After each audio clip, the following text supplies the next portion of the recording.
So, man, it's your big brother K-Rino. I want to ask y'all a question, see what y'all think about this. Do y'all think that with a lot of the situations where we're seeing a lot of the artists starting to take control of their music, a lot of artists starting to get their masters back, a lot of upcoming artists starting to um, really stand their ground in the early negotiation stages of their deals to where they can have total control or more control than they are normally accustomed to giving artists? Or yet, do y'all think that the artists are starting to wake up, that the unthinkable is finally happening? And the question is, if we do agree or think that the artists are starting to wake up, what does this mean for the music industry, and what does this mean for the CEOs and the label execs who have controlled the finances of artists for decades through our ignorance? What does that mean? Is this thing going to take a turn for the better? Because I'm seeing a lot of mainstream artists starting to grab the reins and take control of their careers from a business point of view. It's crazy because, us down here in the South, we've been doing that. I'm just gonna call it for what it is. We've been on top of that. We have always been the ones who have been independent, who have financed our own projects, and in doing so and financing our own projects, that has allowed us to reap all of the financial benefits on the back end. And of course, there's times where you take some losses too, because you know bosses take losses, and because we put up a shut up, and we know going in that there's a chance that this may not work, and you may take a money hit, but we also swing for the fence because we bet on ourselves. We believe in ourselves. So now you're starting to see a lot of the mainstream, more known artists. Um, they're starting to speak a message that we've been preaching a long, long time, and I'm glad. You know, I don't want anybody to think I'm just one of these dudes who looks at the mainstream artists as and just condemns them. I'm not a fan of a lot of the music, a lot of from an artistic side. I'm also not a fan of a lot of some of the ritualistic crap that goes on behind the scenes that a lot of our artists participate in just to make it. But I also know who's at the head of that, and I know who dangles that fruit in front of them that provokes them and makes them say, "Man, I could have all that." You know, Satan tempting you on the mountaintop, or the devil tempting you on the mountaintop. So to see some of these rappers and singers who have been around literally for years and super famous on a global scale, super big on a global scale, have generated millions of record sales and have generated millions and millions of dollars.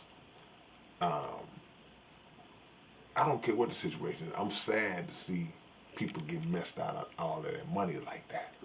People get beat out of all of the things that they work for, the revenue that they work for, and then somebody who comes along and just had the financial weight behind them to put it out, to market it, promote it, manufacture it, and distribute it, then they take all the money.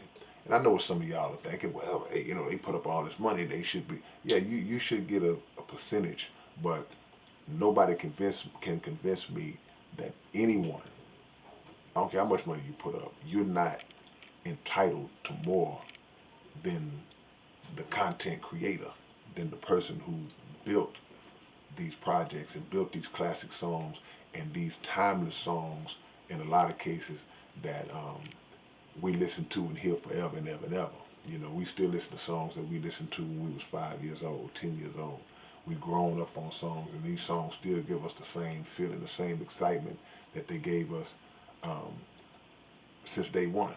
So you're looking at artists who are letting the tenure of their contracts play out, and they're not re-signing. They're not re-signing with major labels. They're letting it go. They're like, I'm good.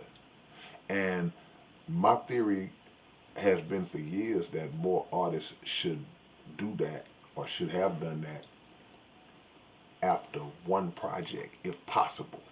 Now, sometimes, the labels are not dumb. They're not gonna agree in a lot of cases to sign a up and coming artist to just a one album deal. They want to lock you in. They want to lock you in for as long as they can and milk you for as much as they can. But um, whatever the amount of projects that you may be obligated contractually to give to a label, when that's over with, man, if you've done your damage, meaning that you forged a way for yourself and built a name, even if you know you didn't receive the money that you should have received, or you may have signed a bad deal. Some people will understand they signed a bad deal just to get on. So use that to get on and then get off. But don't be locked in a marriage with these labels for 10, 15, 20 years throughout the duration of your whole career. And then you come out really in a lot of cases with nothing to show for it. I was almost about to say with little to show for it, but sometimes, man, you come out of these situations with nothing to show for it, because if you don't have ownership of your music, you really don't have anything to show for it, even if you made a little change, even if you made a little money. So some of these cats are like, I ain't signing no more, because I'm going to take the little bread that I have accumulated, I'm going to take the name and the popularity that I have built up, and I'm going to use that to parlay that into a successful independent career. Now, what you might see a drop off in the exposure of that particular artist, because now they're not on the radio as much. Now the videos are not being seen as much, because those things were powered by the label. But don't be confused or fooled. Don't think that that necessarily means that they just off the scene and they not doing well no more. A lot of times they're doing better, because yeah, okay, I don't have the power behind me to get my single in every radio station and Radio One and Clear Channel all over the country. I don't have that ability anymore, that weight behind me no more. But I still got my fan base, and I can still use my means, my social media platforms to let my audience know that I'm still dropping. And this time, I'm incurring all the costs. And this time, I'm distributing everything myself.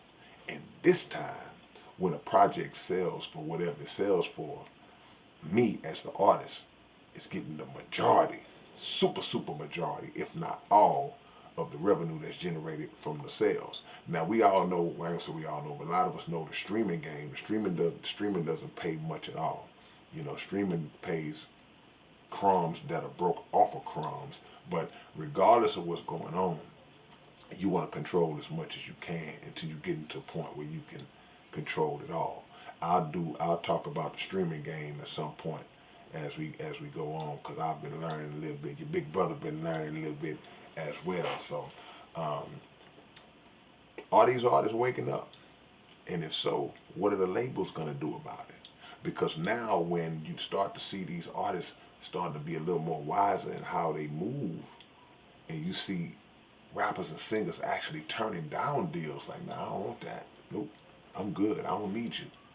Because you can build up a fan base through social media and through just the old school way of just getting it out the mud.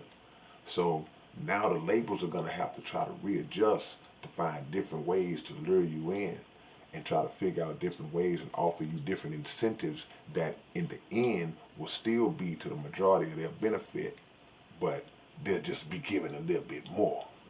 They'll start to give more and start to give what they could have always given or offered, but they just, if you don't place no demand on it, then why should they open their mouth and say anything at all? We've always accepted the crumbs.